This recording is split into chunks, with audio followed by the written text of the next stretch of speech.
Mark chapter 3 verse 14. 12 சிஷ்யர்களை தெரிந்து கொண்டு அவர்கள் தம்மோடு கூட இருக்கவும் பிரசங்கம் பண்ணும்படியும் தாம் அவர்களை அனுப்பினார். வியாதிகளை குணமாக்கணும், பிசாசை துரத்தணும், சகல அதிகாரம் உள்ளவர்களா மாறணும். இதுக்குத்தான் தெரிஞ்சுக்க, இதுக்குத்தான் நான் பாரத்தோடு ஜெபம் பண்ணுவேன். எதற்காக ஊழியக்காரர்களை, எதற்காக தேவ பிள்ளைகளை தெரிந்து கொண்டார்? முதல் குறிப்பு தம்மோடு இருக்கணும்.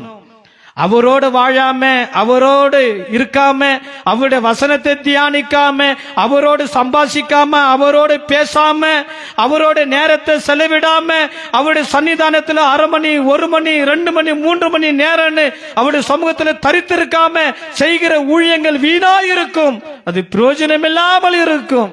முதல்ல கர்த்தரோடு இருக்கணும், அடுத்து ஊழியம் செய்யணும். ஊழியம்னா நிச்சயமா அற்புத அடையாளத்தோடு தான் ஊழியம் செய்யணும். இதுதான் வேத வசனம் சொல்லுகிற சத்தியம், கட்டளை. ஆனா எத்தனை ஊழியங்கள் இருக்கு? 5 வருஷம் காலேஜில் படிக்கிறது, 10 வருஷம், 12 வருஷம், நான் இந்த டக்கு அந்த டக்குன்னு சொல்றீங்கல்ல. இத்தனை பேர் டபுள் கிராஜுவேட்னு, மாஸ்டர் டிகிரி, டாக்டரேட்டு, PhD எல்லாம் படிக்கிறாங்க. பைபிளை படிச்சு எவ்வளோ காரியங்கள். உன் மூலியமா ஒரு ஆத்துமா so reverend doctor reverend doctor போட்டு வச்சுக்கிறது. உன் போதனை மூலியமா, ரெவரண்ட் டாக்டர் மூலியமா எத்தனை ஆத்மாக்கள் ரட்சிக்கப்பட்டாங்க? ரெவரண்ட் டாக்டர் மூலியமா எத்தனை பேர் சுகமடைஞ்சாங்க?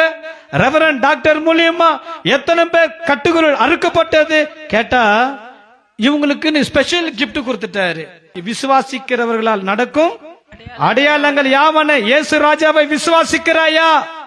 இயேசுநாதரை நம்புகிறாயா? உன் மூலியமா நடக்கும், உன் மூலியமா கிரியை நடக்கணும். ஊழியம் தான் கர்த்தரோடு இருக்கணும். அதன்படி அற்புதம் அடையாளம் உன் ஊழியத்துல நடக்கணும்.